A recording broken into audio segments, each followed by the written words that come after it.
We're going to be hearing from filling the gap, bad exclusions of bridges prior to demolition, from Meghan with Stantec Consulting Services, with Liza Colucci and Tracy. All right, I'm going to try to not yell at everybody in the room here. So just like flag me down from screaming at y'all. I'm so excited to follow those two fabulous talks because it sets the stage for what I'm going to chat with you about today, which is what happens when you've got your mitigation plan, what happens when you have to blow up a bridge. Spoiler alert, they didn't blow it up, but you have to take it out, and you have an active bat colony, right? So how do you get through that? So that's what our talk's about. I'm really excited to present and for working with a really fabulous team, Zara Environmental in Texas, expert on all things. They were our bat leads on this project. And then of course, for the work that we do with TxDOT. So I'm gonna run through some of these things very quickly because I want to leave some time for questions. Is that me? Is it me? Okay. I want to leave some time for questions at the end. So I'm going to breeze through it, but I'm going to start with a brief project description of, what it is that we were doing out there for what project. And then, thank you. How we gathered that initial information as part of the mitigation and monitoring plan, which was early. It happened a couple of years before actual demolition. Then we'll go into, materials, methods, and the actual exclusion, and then some lesson learned, because no project ever goes the way that you plan it out, right? So always have contingency plans. All right, so this project is part of the Capital Express North project, which is the TxDOT project where they're proposing roadway improvements along I-35 in Travis County. So that's Austin. If you have been on I-35 in Texas, it is the reason that consultants can continue to do work. It will never end. There will always be improvements. Doesn't matter what part of it you're on. You'll finish it and they'll be like, oh, we're going to expand it again. So it's a great project to work on. And I'm sure that you all have projects like that in your state as well. So I've been very fortunate to be able to fold into lots of parts of this project. The portions of the project that we are concerned with are two bridges, northbound Wells Branch Parkway and then northbound Howard Lane. And the red polygons that I've identified on the aerial there is the part that we excluded as part of this project. They only did half the bridge.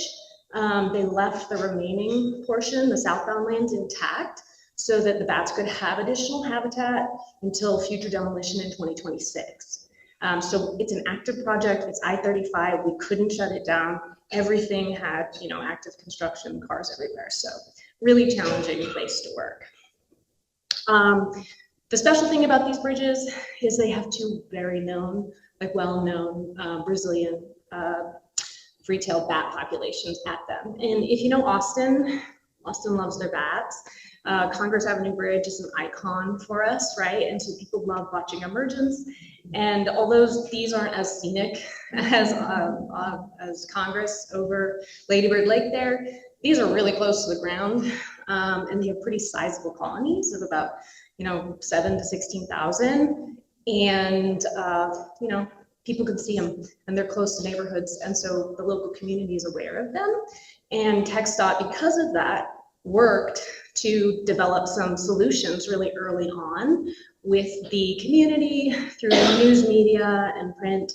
And they did some videos, both before, during, and after, to report out on what they were doing and what their plan was, so that it mitigated some of the concerns of the local public. So this is the plan view, or profile view, sorry, of the actual bridges out there. They're pretty large, right? So 4 lanes of traffic in each direction and hundreds of feet long and about 120 feet wide at its widest point. So they're pretty challenging. And then as part of this project, but not a project that I was involved in order to get to the demolition phase, the contractor had to install some additional bat habitat. So in addition to having that adjacent southbound lanes that were not excluded this year. They also installed some supplemental bat boxes at one of the southern bridges that's closer to a waterway.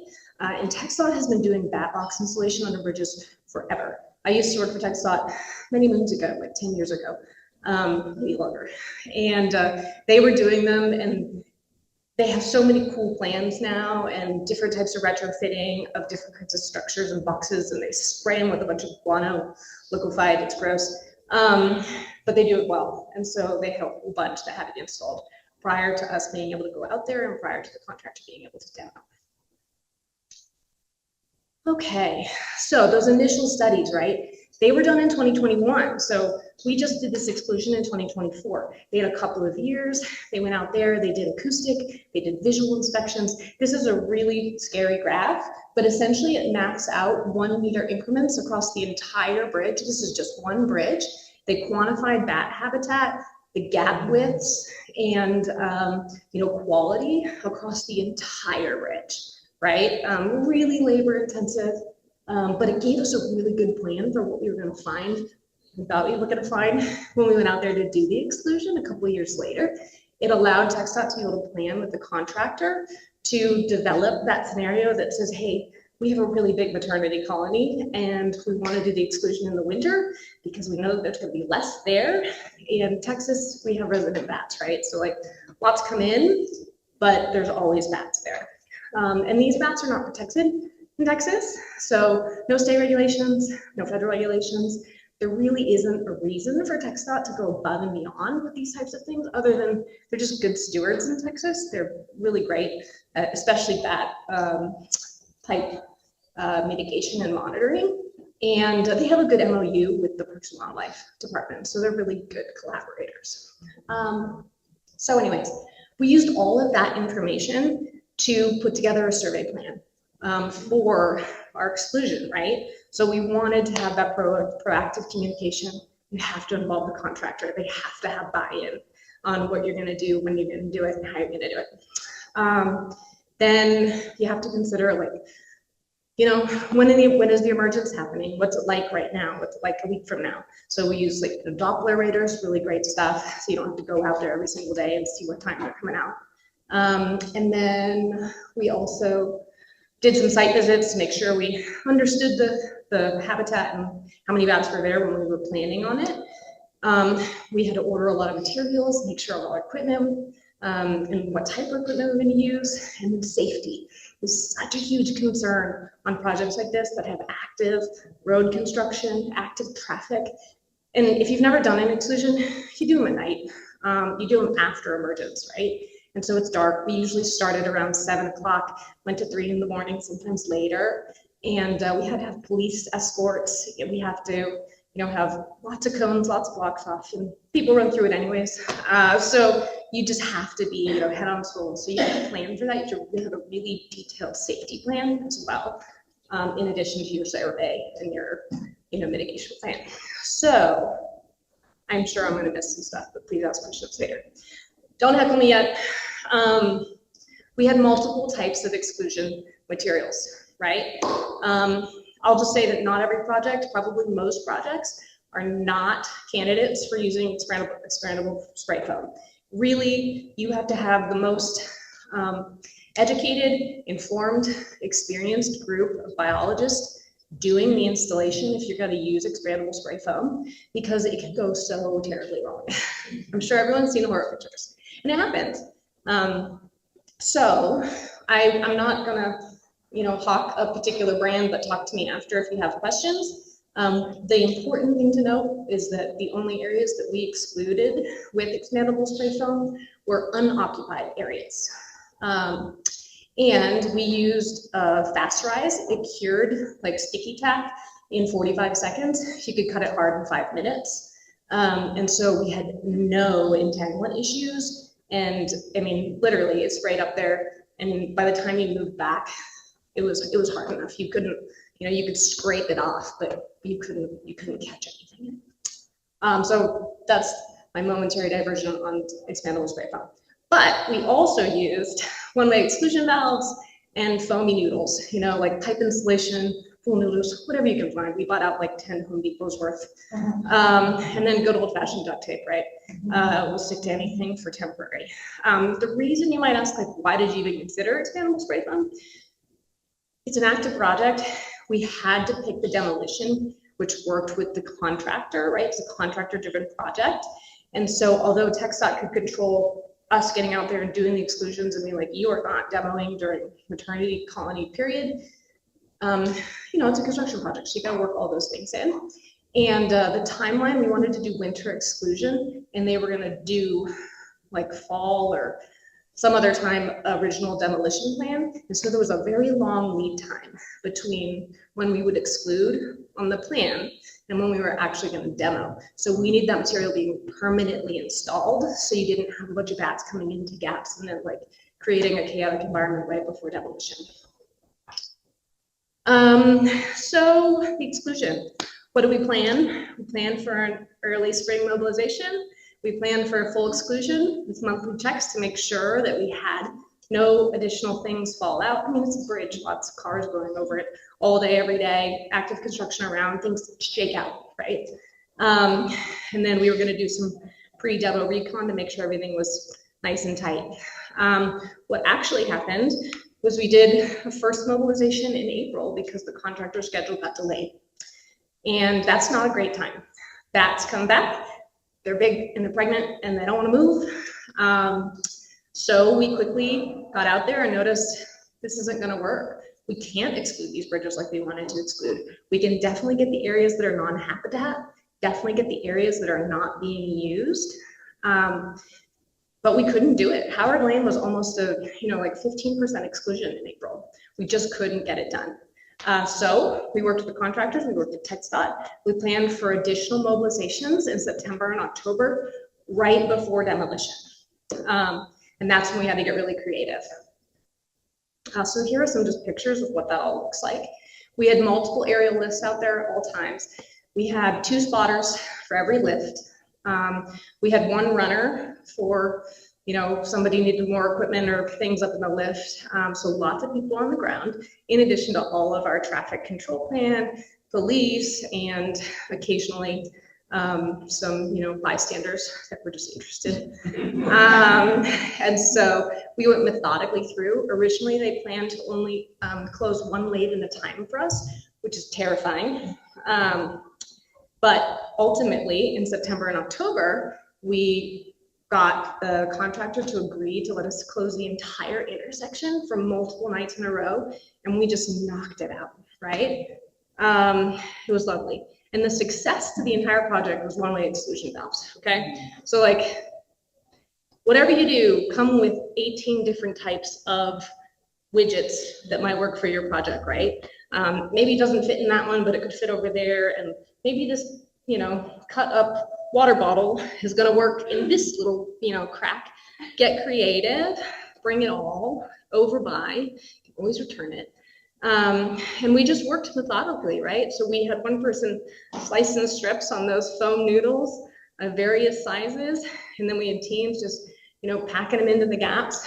This project was interesting because we didn't have a T-joint on the structure, right? So like, we knew that what we were excluding, we could see. And you could see that whole thing up there. Occasionally you'd have some old weird construction stuff up in there, so you had to like plan around that and try to yank it out.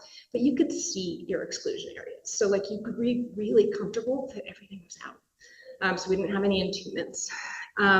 We left those in place and went back about a week later in the areas because, let me show you on the next slide here. They were jam-packed even on the final exclusion. It was a real like banger year for these bats. They moved around a lot in there. And sometimes those joints were, a couple of inches, and sometimes they were a foot deep. And so there was plenty of space for them to move up and around. We put in those exclusion valves. They let themselves out. They couldn't back in. They moved to the other side of the bridge. And then when we went back and checked, we had complete exclusion prior to demolition. So what are the challenges and lessons learned is be prepared for things to go really wrong and to not work out the way that you want it to work out. to really have a good partner with your DOT and your construction contractor, your environmental leads, so that you can have that conversation. You know, I would call Tracy if you've ever worked with TxDOT. Tracy's one of the Austin District environmental staff.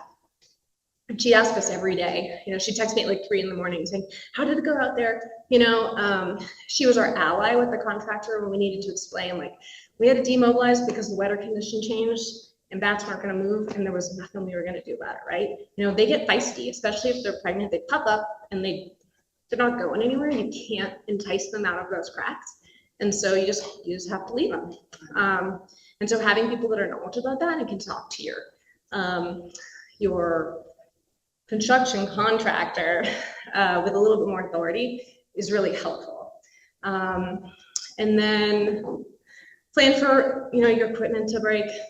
We had aerial lifts go down. That's what happens when your rental equipment, you know, we had something, you know, spring a hydraulic leak and then you're down one lift. We had people running out to Home Depot and Walmart at, you know, 9 o'clock at night for when we're pivoting for materials, so that we could get the job done in the time that we had. And yeah, be safe. Always plan for safety and make sure that your safety tailgate session, mine took 45 minutes every day. I'm sure my team was so tired of hearing it at the end, but really plan for, like, what happens if somebody falls out of an aerial lift? Nobody did. You're all strapped in. But what's the plan for that? Who's calling 911? You know, those are the types of things that a really good exclusion plan is going to include, and it's going to make sure you're safe, you're responsible, your job is respected at the end of the day, and that you know, you get it done at the timeline that you have, and it's a humane way to move the bats, because the alternative was not great. You know, thankfully we have TxDOT that is an ally and an advocate for the species. So, and that's it.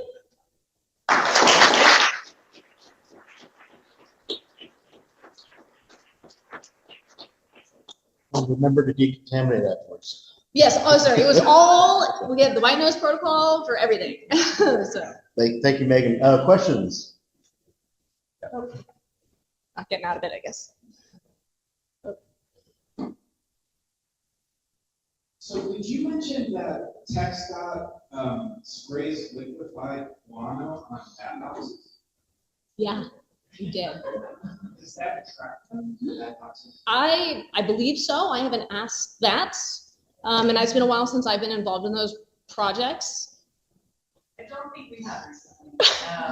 Though We started. thinking about it again, because I said that I saw it maybe They seem counterintuitive, but well, yeah, well, they don't seem to be using arms in Colorado, so. yeah, so she mentioned Tracy White, and Tracy White's about it, she's like. Mm-hmm. Where do you see others? Yeah. Underneath the bridges. There's no shortage of Yeah. But how do you get it liquefied? Oh, so you put it in, you know those like old school pump action, like herbicide sprayers that you can buy at Home Depot? The original iterations of those were like, put poop in it, mix it with water, shake it all around, let it sit in the sun for a while, you know, and then spray it on. I was just gonna say, the next tab, listed under state and federal legislation. Is there an overall, like, national parks or fisheries, wildlife act that protects native species? Texas, unlike California, doesn't have CEQA. You know, we're a little light on those environmental regulations. We do have a really great Parks and Wildlife Department, and they have protection of state listed species. Not all species are state listed, and so those ones that are not on the list, you know, if you have a fishing license or a hunting license, you know, you can do fun things in Texas. But with some of these other species, their habitat is known and is identified as, you know, a habitat area of particular concern, or and so those are built into the TxDOT MOU for like additional consideration and coordination, and so that's really what gets that traction going. And then in certain areas of the state, the public is vocal enough to force it, and some other parts not so much. Because we've got like, one space of tab, Australia, and their tree, obligate tree, hollow roofs, and not any of that structures at all. So I wouldn't mind in. See what the tabs come out of the bridge. Yeah. If we had that problem, we can start using our bridges, it's gonna be. Yeah, that's, I mean, there are some of the largest populations in Texas are caves, but they love their bridges. So. Any other questions?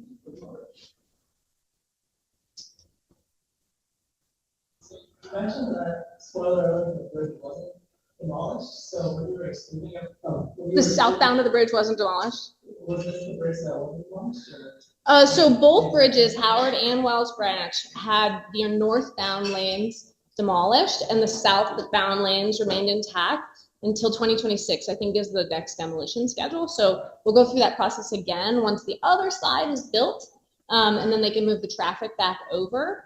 In order to make sure that we weren't just doing demo right next to those other lanes, we built in 2 additional buffer joints. So that gave a little bit of vibration and sound dampening. And then again, they did their demolition at night after emergence. And it came down in a couple of hours. It was super quick. And did you have uptake in the back boxes that were in place? That I don't know. Yeah, but Tracy would. We looked at it the other day. Oh, really? Okay. So it takes a couple of years sometimes for them to move into those big boxes. Yeah. Oh, So it looked like on one of your slides, you had, maybe duct taped a pipe to, one of the further openings, I guess. So is that in case you missed any bats when you were excluding? So them? that's one of those one-way exclusions, right? So like you think about funneling bats to a centralized exit point, and so that they really have no way else to go. They have to come out eventually, you know? It usually takes a day or so for the stubborn ones, but they will come out. And then it forces them out, and then they can't get back in generally, especially if it's a smooth PVC pipe. Generally, there's other ways to do it, but we were getting creative with this bridge. And you can use, overlapping pieces of plastic. We found that we could butt up some of those pieces of foam noodles against each other, so that there was enough of like air and movement that the bats could see and squeeze through it, but then they couldn't get back in because we left these long, like dangly things underneath the bridge. So we had a couple of different types of one-way exclusions, and all of them worked. Yeah. And when they find out their friends leave, they don't want to be in there. Thank you again, ladies.